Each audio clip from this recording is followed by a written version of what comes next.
이제 말씀을 전하고자 합니다. 이 신학 또는 성경적으로 책을 읽다 보면 하나의 단어가 나옵니다. 남은 자라는 이런 단어가 나옵니다. 제가 자막을 하나 보내줬는데, 남은 자, 렘넌트라는 말이 있어요. 불의하고 부조리한 현실에서도 하나님의 심판을 기다리며 믿음 안에서 사는 자들을 말하는 신학적 수로가 남은 자입니다. 단순히 그냥 남은 자라는 그냥 쓰다 남은 것이 아니라 성경에서 말하는 남은 자라는 의미를 특히 구약의 선지서에서는 참 많이 등장합니다. 이것을 알고 성경을 읽으면 훨씬 더 은혜가 되고 이것이 말하는 의미가 참 깊음을 알 수 있습니다. 이 남은 자라는 것이 바로 악하고 부조리한 세상, 불의한 세상, 하나님이 없는 것처럼 보이지만 그럼에도 불구하고 그 땅에서 하나님을 경외하며 믿음을 지켜나가는 자들을 일컫는 그런 말로서 남은 자라, 렘넌트라는 단어를 쓰고 있어요. 이 부분을 가지고 좀 더 의미를 확장하는 마음을 가지고 함께 말씀을 보고자 합니다. 이 말은 이사야서 4장에 나와 있는 말씀입니다. 물론 다른 곳에도 많이 있지만 이사야 4장 2절로 3절 우리 함께 자막 보면서 함께 읽읍시다. 시작. 시온에 남아있는 자, 예루살렘에 머물러 있는 자, 곧 예루살렘 안에 생존한 자 중 기록된 모든 사람은 거룩하다 칭함을 얻으리니 이는 주께서 심판하는 영과 소멸하는 영으로 시온의 딸들의 더러움을 씻기시며 예루살렘의 피를 그 중에서 정결하게 하실 때가 됨이라. 아멘.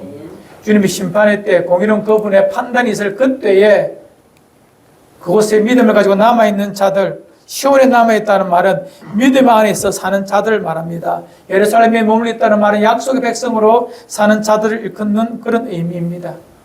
세상이 아무리 바뀌고 변하고 하나님이 없는 것처럼 흘러가는 사회와 문화와 세상 속에서도 변함없이 말씀을 붙들고 사는 자들, 이런 자들을 남은 자라고 말하고 있는데 우리 함께 이런 부분을 가지고 함께 묵상하고자 합니다. 교회는, 성도는 이 세상에서 부름받은 하나님의 백성들이 분명합니다. 아울러서 우리는 또한 세상으로 번영을 받은 그리스도 예수를 따르는 그의 제자입니다. 어쩌면 교회에서만 생활하면 참 좋겠지만 우리 생활의 대부분은 세상입니다. 하나님 없이 돌아가는 것처럼 보이는, 하나님의 말씀을 인정하지 아니하는 것처럼 보이는 그런 문화와 환경 속에서 우리는 대부분의 시간을 살아간다는 것입니다. 그럼에도 우리는 그곳에서 그리스도 예수의 말씀을 따르는 제자로 살아가야 되는 힘겹지만 거룩한 삶의 모습이 우리의 모습인 것이 분명합니다. 그런 끼인 곳에 사는, 그런 불편함에 사는 우리들에게 하나님의 말씀이 길이 되고 또 의지가 되기를 바랍니다. 예루살렘에 주님이 계실 때에 많은 사람들이 와서 예수님께 묻습니다. 성전 앞에서 제자들과 함께 있을 때에 사람들이 와서 물어요. 예수님을 책잡기 위하여, 잡아뜨리기 위하여 그가 선지자라고 메시아라고 말하니 그를 무너뜨리려고 책략을, 계략을 짜서 이 구덩이를 판 거예요. 이런 질문을 합니다. 예수님, 우리가 지금 로마 제국의 핍박을 받고 있는데 우리가 로마 제국에게 세금을 바쳐야 합니까? 말아야 합니까? 라고 묻습니다. 이에 많은 사람들이 당황을 합니다. 예수님이 어떻게 대답할까? 로마 제국에 충성하는 마음을 가지고 세금을 바치면 돼 라고 말하면 이것은 이 백성 유대인들을 구원할 메시아의 입에서 나올 말이 아니잖아요. 또한 절대 바치면 안 돼, 우린 하나님의 백성이야, 언약의 백성이야 라고 말하면 로마 제국에 반역하는 말입니다. 세금 바치면 안 된다, 국가에 세금 바치면 안 돼 라고 말하는 것은 국가에 대한, 정부에 대한 반항이죠. 어떻게 말하든 예수님은 이제 딱 그들이 짜놓은 올무에 걸리게 되어 있다는 것입니다.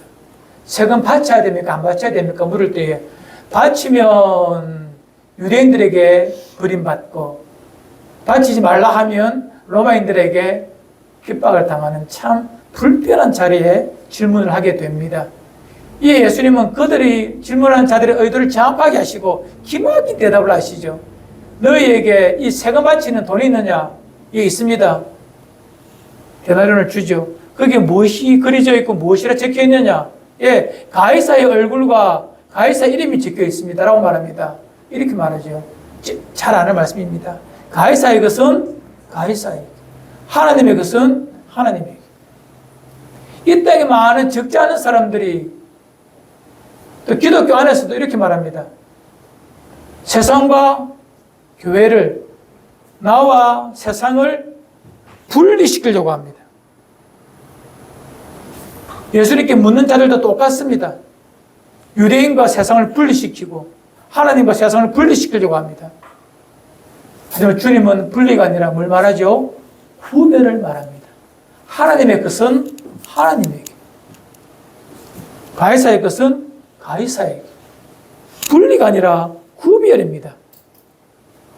주님은 분리를 말하는, 분리하기를 바라는 세상의 가르침과 논리 앞에 주님은 구별을 우리에게 말씀합니다. 비슷한 말처럼 보이지만 자세히 들여다보면 아닙니다. 기독교인은 세상과 분리된 자가 아니라 세상과 구별된 자입니다.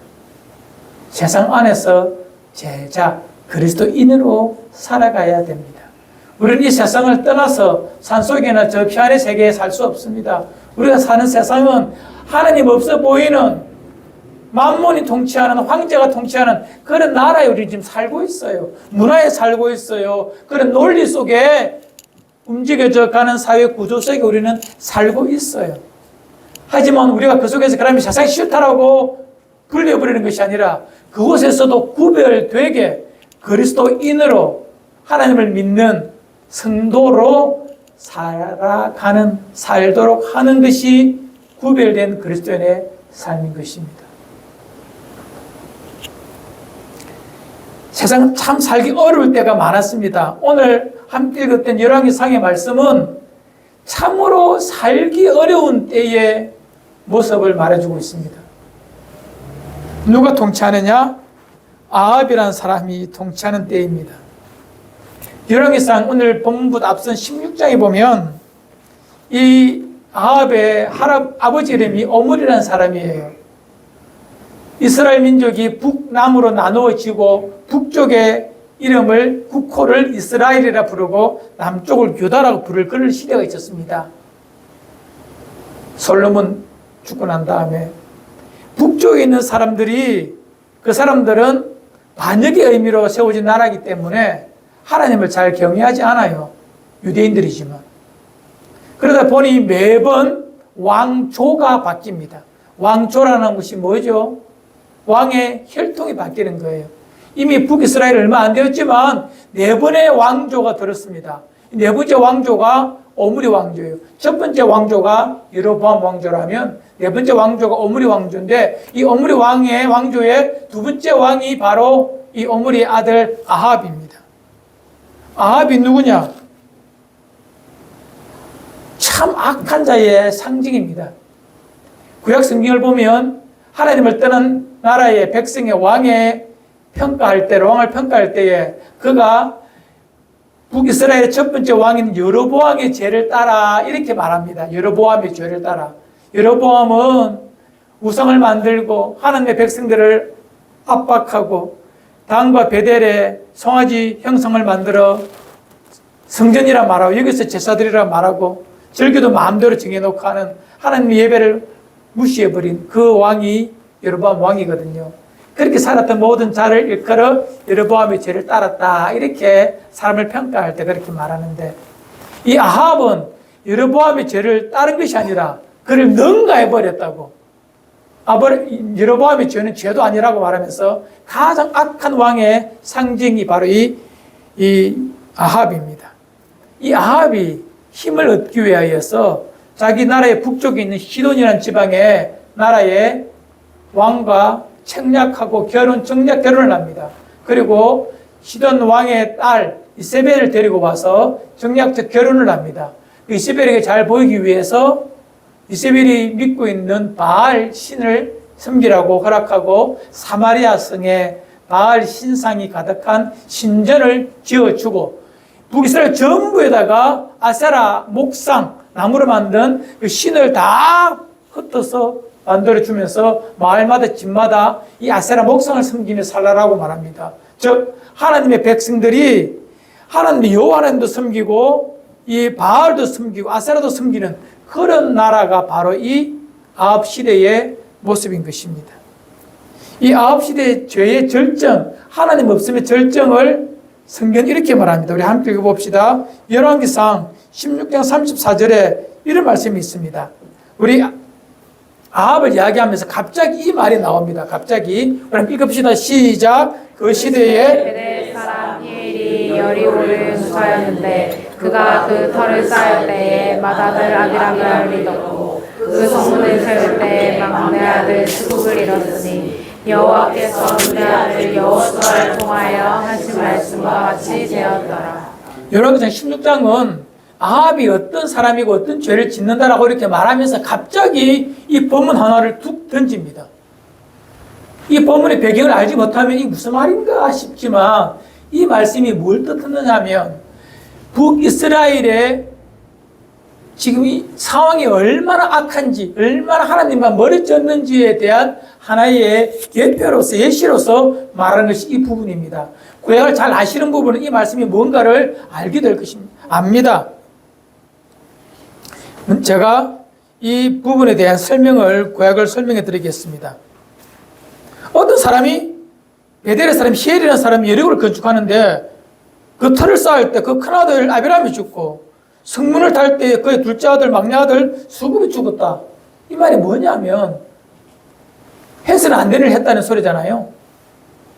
여호수아서 6장 약 한 400년, 500년 지난 시점입니다. 그 이전의 일입니다. 그때에 하나님께서 출애굽을 지키시고 애굽에서 이스라엘 백성을 이끌어내시고 광야 40년을 지나고 가나안 땅 약속 땅을 선물로 주시잖아요. 그리고 첫 번째 성이 여리고 성입니다. 우리 몇 주 전에 여리고 성으로 이끄신 하나님에 대한 설교 들었잖아요. 여리고 성은 가나안 약속 땅의 첫 번째 성이에요. 그런데 첫 성은 하나님께서 이스라엘 백성에게 교육적 목적을 가지고 이런 것을 가르치십니다. 여러분, 10번째 재앙이 뭐죠? 애굽에서 나올 때에 10번째 재앙이 장자의 죽음의 재앙이에요. 장자, 첫 아들의 죽음, 즉 하나님이 통치하는 하나님 많은 백성들에게 이런 법을 정하십니다.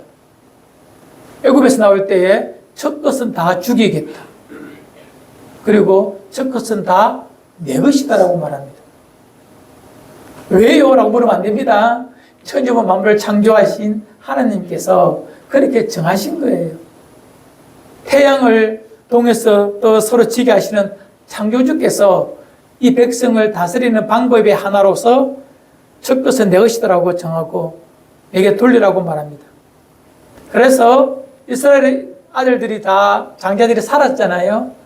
그들의 생명을, 그리고 이스라엘의 모든 장자가 내 것임에 대한 상징적 표시로서 내게 다 드리라고 말하면 각 집마다 장자를 다 하나님께 드리면 안 되잖아요. 가족이 무슨 무너지잖아요. 그래서 그 대신 이스라엘의 12지파 중에 한 지파, 레위 지파를 대신하여 하나님께 드립니다. 레위 지파는 11지파가 믿음으로써 자기의 장자를 드리듯 레위 지파를 하나님께 드린 것입니다. 그 레위 지파가 많은데 하나님 앞에 제사 드리는 지파로서 드려짐으로 말미암아 하나님께서 하나님의 소유로 삼으시죠. 그리고 나머지 11지파는 마치 큰 아들이 드려진 것처럼 큰 아들이 먹고 살 수 있도록 그들에게 11조라든지 제물을 드려 그들의 삶을 돌보도록 하는 것이 이스라엘의 경제 구조가 되는 것입니다. 무슨 말씀 이해되죠? 말하고 싶은 것은 첫 것은 누구의 것이다? 하나님의 것이다라는 것이 이스라엘 백성들 머릿속에 딱 박혀 있습니다. 그런 상황 속에 가나안 땅에 들어갑니다. 가나안의 첫 번째 성이 뭐죠? 여리고 성이에요. 하나님 여리고를 하나님께 드리라고 말합니다. 좀 어려운 말로 하람하라고 말합니다. 하람이란 말은 멸하시되 하나님께 공양한다는 의미입니다. 첫 번째 성은 여리고는 하나님께 다 드리고 나머지 수많은 성들은 너희들이 알아서 점령해서 너희 기업으로 삼고 가나안 땅에 살아라라고 말한 것이죠. 그러니까 여리고는 무조건 하나님께 드려야 되는 것입니다. 그래서 여리고 성은 무너져 버리잖아요. 망해 버리잖아요. 살아있는 모든 것은 다 죽고 불에 타는 것은 다 불태워버리고 불에 타지 않는 것은 하나님의 성막에 창고에 넣어서 하나님께 드리라. 즉 여리고는 무조건 다 하나님의 것이다라고 말하는 것입니다.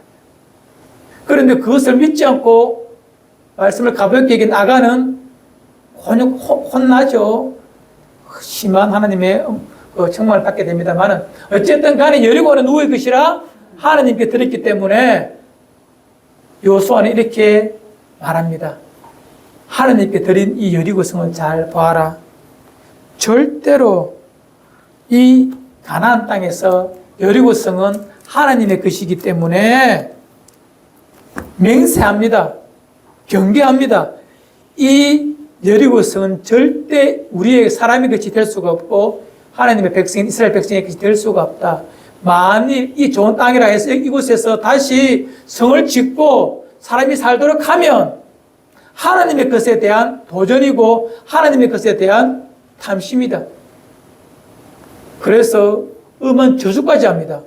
이 성을 쌓을 때, 성의 틀을 쌓을 때 너의 장자가 죽을 것이고 성의 문을 달 때, 집을 만들 때 너의 막내가 죽을 것이다. 이 말이 뭐죠? 그 가운데 있는 모든 잔들 다 죽는다 소리예요. 엄청난 벌이에요. 엄청난 경계입니다. 벌기 위한 것이 아니라 하나님의 것을 하나님께 드리라고 말하는 엄중한 경계가 있어요.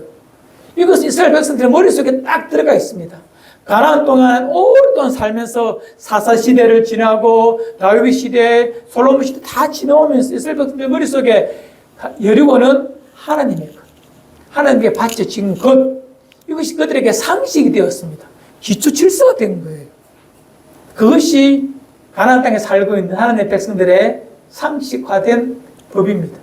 그런데 하루는 히엘이라는 사람이 여리고 성이 좋은 땅이거든요. 물도 많고 큰 바로 요단 강가에 있기 때문에 너무 좋은 땅이에요. 기름진 땅이라서 거기에 가서 여리고 성을 지어요. 땅을 돋우고 문을 달고 하는 것입니다. 이 하나님께서 경계하신 그대로 이 히엘의 장자와 막내를 죽여버렸다는 것이 방금 읽었던 16장의 말씀인 거예요.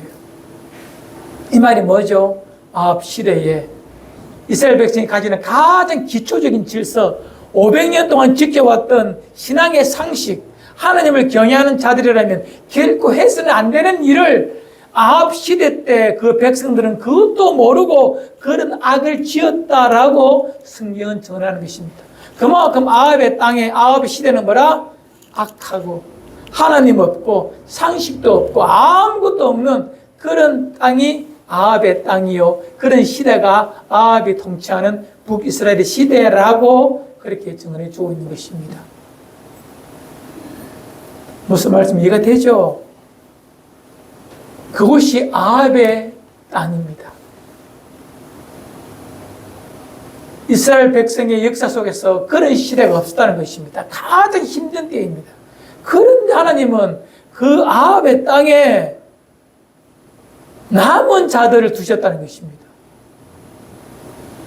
오늘 읽었던 말씀, 무릎 꿇지 않는 의인 7천 남겨두신 바알에게 입맞추지 않아야했다. 즉 바알에게 예배하지 않고 바알의 논리대로 살지 아니하는 그런 사람을 남겨두었다. 남은 자들이 있다는 것입니다. 아합 땅에. 열왕기상 17, 18장, 19장 계속 읽어보면 많은 자들을 의도적으로 성경은 하나하나 사람들을 말씀해 주고 있습니다. 첫 번째로 잘 아는 엘리야입니다. 상징적 인물이죠. 가장 악한 시대에 선지자의 상징 엘리야를 그곳에 보내셨습니다. 참 독특한 하나님의 통치의 방법입니다. 율법의 상징은 모세입니다. 선지자의 상징은 엘리야입니다. 예수님 때 베나산에서 두 사람을 만나죠. 누구? 모세와 엘리야를 만나요. 모세는 율법의 의미요. 엘리야는 선지자의 상징입니다. 즉 엘리야가 가장 탁월한 선지자의 상징이 엘리야입니다. 그 엘리야를 솔로몬 시대 때나 다윗 시대 때 보는 것이 아니라 어느 시대 때? 아합 시대 때. 아합이 통치할 때 역사의 전면에 떠오르는 것이 아합이요. 엘리야요. 아합이 죽었을 때 엘리야도 죽습니다. 가장 악한 시대에 하나님은 제동 장치를 달아 엘리야를 그곳에 보내신 것입니다. 왜? 그 땅을 사랑하시기. 아합이 통치하는 땅이라 할지라도 그 땅은 하나님의 것이기에 하나님은 엘리야를 보내셔서 그 땅에 살게 하시죠. 엘리야는 워낙 많은 일들이 이스라엘 분들 다 아실 것입니다. 참으로 굶주리며 목마르며 죽음 앞에 벌벌 떨기도 했지만 끊임없이 하나님의 뜻을 그곳에 전하였던 자가 엘리야. 너무 잘 아니까 엘리야는 넘어가겠습니다. 그 뒤에 누가 나오냐면 오바댜라는 사람이 열왕기상 18장에 나옵니다. 아합 시대 때 오바댜. 선지서 오바댜 말고 그냥 오바댜라는 이름을 가진 그런 사람이에요. 이 사람이 누구냐? 이 아합 나라의 유력한 공무원입니다. 고급 공무원이에요. 아합이 늘 이 사람과 대화하는 사람인데 이 사람이 어떤 사람이냐? 악한 시대 때 악한 공무원은 뭐죠? 자기 탐심으로 탐욕으로 세상을 살고 아합에게 적당히 아부하고 악함을 박수치며 살아야 그곳에 살 수 있는 존재 아닙니까? 이 오바댜는 어떻게 사는 줄 알아요? 그럼에도 불구하고 하루는 그의 분 이세벨이 이렇게 말합니다. 하나님을 섬기는 여호와의 선지자 다 잡아 죽여라 라는 법을 만들어서 공포해버립니다. 이 오바댜가 어떻게 하느냐? 자기 알고 있는 하나님을 섬기는 선지자 100명을 숨겨줍니다. 동굴에 숨겨놓고 50명씩 숨겨놓고 그들에게 물과 떡을 공급하며 그들을 살려내는 자가 누구자고? 오바댜라는 선지자. 오바댜라는 고급 공무원입니다. 아합의 부하입니다. 왕은 악하지만 세상은 악하지만 오바댜는 그럼에도 불구하고 하나님을 경외하는 자입니다. 성경은 말하길 오바댜는 크게 여호와를 경외하는 자라 이렇게 기록되어 있거든요. 열왕기상 18장 4절에 그가 하나님의 선지자들을 100명씩이나 살려냅니다. 자기 재산을 쏟아부었다는 거예요. 어느 시대 때? 아합 시대 때. 만일에 들키면 어떻게 되죠? 발각되면 자기의 위치, 공무원 잘리는 것은 말할 것도 없고 자기 생명조차도 보장 못하는 상황입니다. 그럼에도 불구하고 그 악한 아합의 시대에 남은 자 오바댜는 그렇게 그 시대를 지혜롭게 살아가는 사람이 되었습니다. 물론 그 상황 속에서 하나님이 엘리야를 통하여 그 북이스라엘을 많이 변화시킵니다. 바알의 선지자 다 잡아 죽이고 새롭게 영적 각성을 일으키고 하늘에 비를 내려서 그 땅을 좀 살려내었거든요. 그래서 북이스라엘의 조금의 회복의 때가 되었을 그때에 이제 하나님의 선지자들도 많이 좀 있는 그때가 되었어요.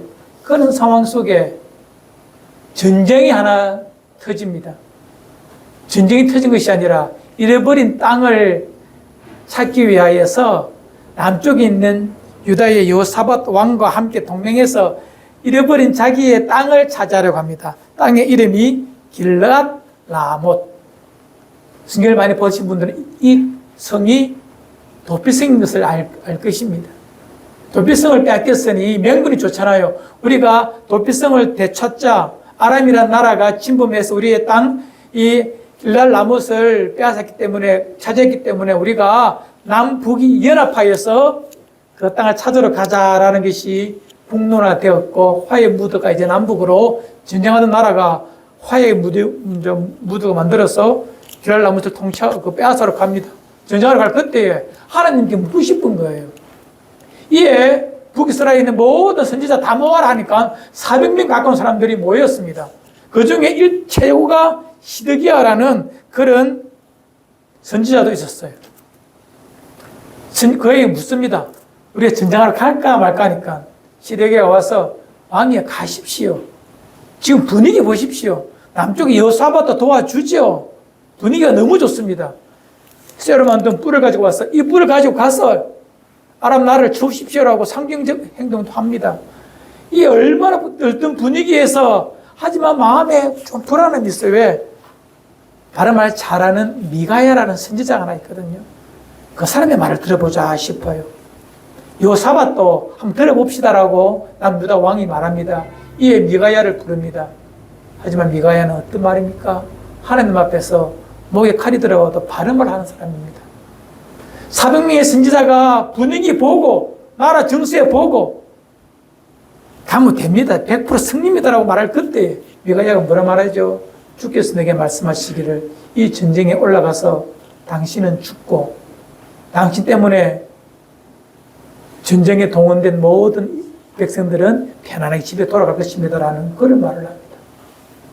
이 말을 들은 아합이 가만히 있겠습니까? 시드기야는 자기 말을 무시했다 해서 그 사람의 뺨을 때려버립니다. 왕 아합은 그를 불러서 왕자를 시켜 저 땅속 감옥에다가 넣어버립니다. 그리고 밥도 물도 죽지 않을 만큼 조금 주고 전쟁 끝날 때까지 기다려봐라. 전쟁 돌아와서 승리하고 와서 너 없애버린다라고 말합니다. 결국 하나님은 미가야를 통하여서 당신의 뜻을 보여주셨거든요. 그 전쟁에서 아합은 죽어요. 그런데 미가야를 보십시오. 국제 정세, 나라 분위기, 이게 중요한 것이 아닙니다. 하나님께서 무엇을 말씀하시는가를 듣고 그 말씀하시는 것을 왕이 듣고자 하든 듣기 싫어하든 듣든 아니 듣든 바른 말씀을 바로 전하는 것이 미가야였습니다. 아합 시대 때 이 미가야가 있었습니다. 남은 자입니다. 무엇이 옳은가를 세상 분위기, 사람 앞에, 왕 앞이라고 아부하지 않고 하나님의 음성만을 홀로 외로이 외친 자가 미가야입니다. 하나님은 이 아합 시대 때도 미가야를 남겨두셨어요. 하나님의 뜻을 그에게 보여주셨습니다. 참 이런 사람이 있으면 얼마나 좋아요. 바른 말 하는 사람. 기독교회는, 성도는 이렇게 살아야 합니다. 분위기, 상황, 그리고 그걸 읽어야 되는 지혜도 필요하겠지만 정확한 것은 그것을 초월한 하나님의 말씀입니다. 그 말씀이 오늘 들었던 승민이의 찬양처럼 주의 말씀이 맞다면 가는 거예요. 그냥 가사처럼. 이 함스컨이라는 우리나라의 스승이 있죠. 돌아가셨지만 이 사람 크리스찬 기독교인이라고 말하는 분들 계신데 맞아요. 기독교를 믿긴 믿었으니까. 하지만 이분이 말하는 뭐 기독교가 100% 옳다고 말할 수는 없지만 이분이 이런 시를 하나 적었습니다. 참 멋있는 시 한번 읽어드릴게요. 아시는 분들 계시겠지만 그대는 그 사람을 가졌는가? 이런 사람을 바라는 마음에서 그가 적었겠죠. 그대는 그 사람을 가졌는가? 말릴 길 나서는 길 처자를 내맡기고 마음 놓고 갈 만한 사람, 그 사람을 그대는 가졌는가? 온 세상이 다 나를 버려 마음이 외로울 때도 저 마음이야 하고 믿어지는 그 사람을 그대는 가졌는가? 탔던 배 꺼져가는 순간 구명대 서로 사양하며 너만은 살아다오 할 그런 사람을 그대는 가졌는가?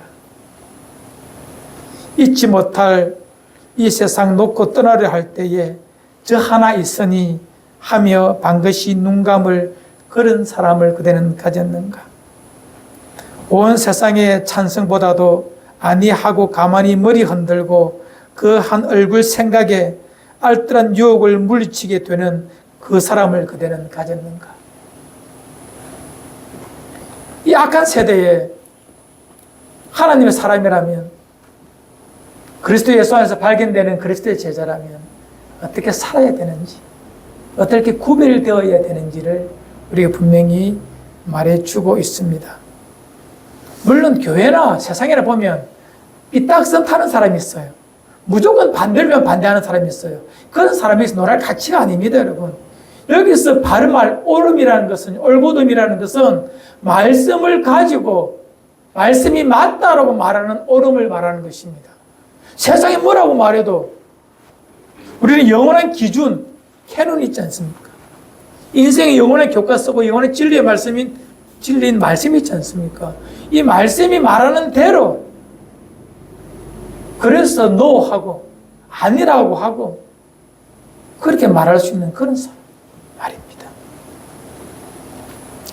저는 이 말씀을 읽다가 말씀을 준비하다가 늘 이 부분에 가면 마음이 너무 쓰린 사람 한 사람을 만납니다. 아합 시대 때 나봇이라는 사람이 있어요.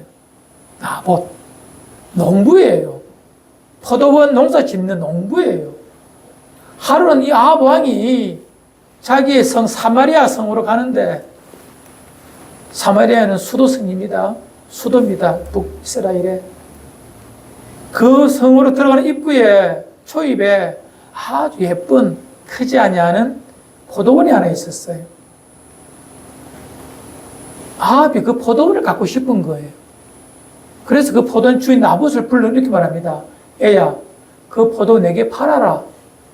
내가 이곳에 포도원 나무 다 뽑고 여기다가 왕을 위하여 초장을 만들어 양도 키우고 말도 키우고 소도 키우겠다.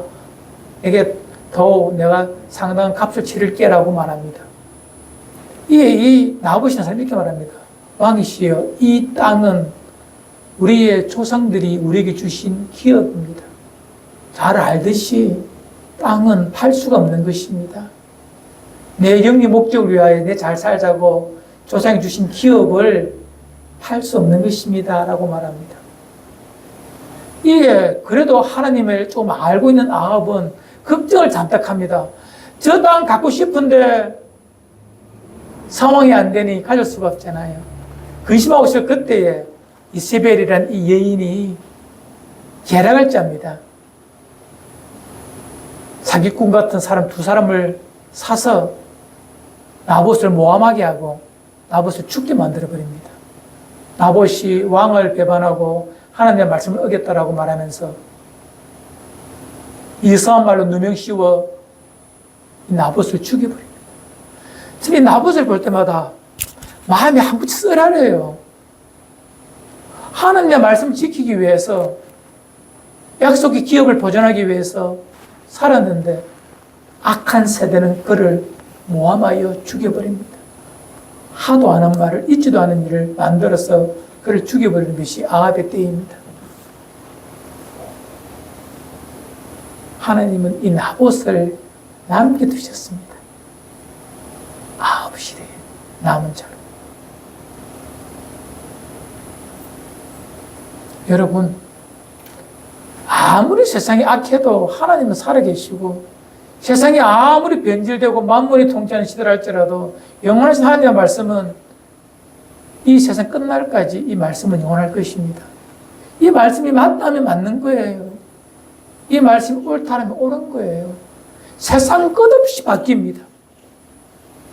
그러나 하나님의 말씀은 영원합니다.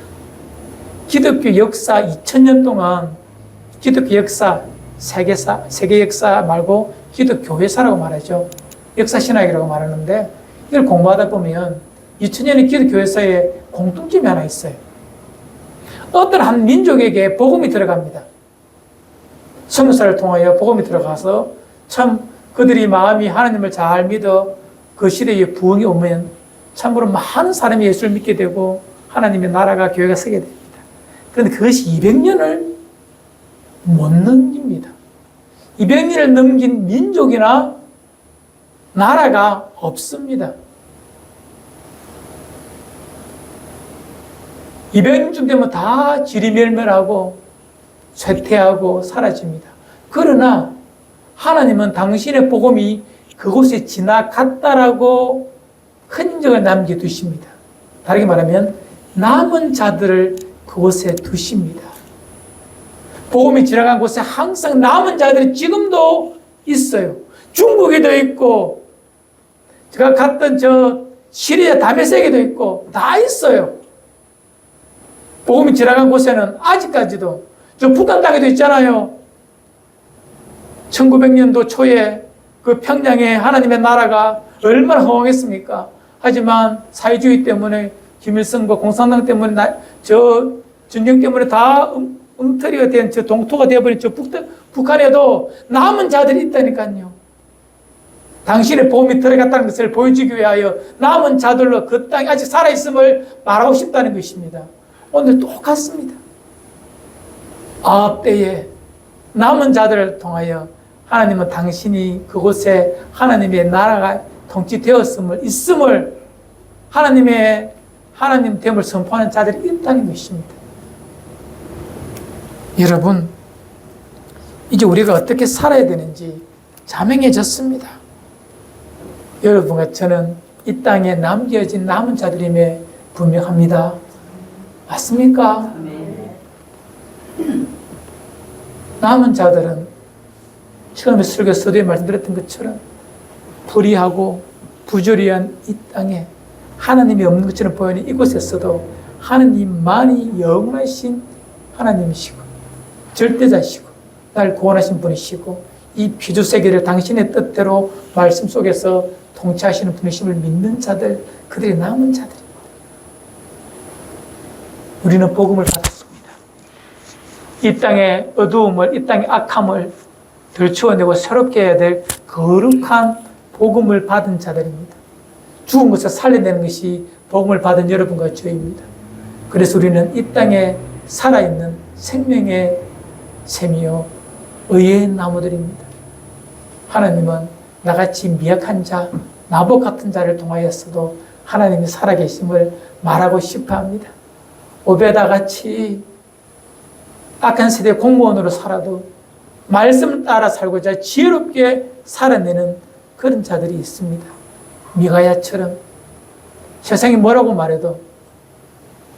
기독교가 뭐라고 말해도 정치와 야합하는 교회가 뭐라 말해도 그것이 아니라 진리가 무엇을 말하는지를 말하는 그런 사람이 이 땅에 있어야 되는 것처럼 미가야처럼 말입니다. 진리를 말하는 교회. 이것이 여러분과 우리 지음의 모습이기를 바랍니다. 아멘. 우리 이사야서 읽고 말씀을 정리합시다. 이사야서 61장 1절로 3절. 여러분과 제가 이 땅에 어떻게 살아야 되는지에 대한 마지막 메시지입니다. 함께 읽어요. 시작. 주 여호와의 영이 내게 내리셨으니 이는 여호와께서 내게 기름을 부으사 가난한 자에게 아름다운 소식을 전하게 하려 하심이라. 나를 보내사 마음이 상한 자를 고치며 포로된 자에게 자유를, 갇힌 자에게 모임을 선포하며 여호와의 은혜의 해와 우리 하나님의 보복의 날을 선포하여 모든 슬픈 자를 위로하되 무릇 시온에서 슬퍼하는 자에게 화관을 주어 그 죄를 대신하며 기쁨의 기름으로 그 슬픔을 대신하며 찬송의 옷으로 그 근심을 대신하시고 그들이 의의 나무 곧 여호와께서 심으신 그 영광을 나타낼 자라 일컬음을 받게 하려 하심이라. 아멘. 누가 기름 부음을 받았다고요?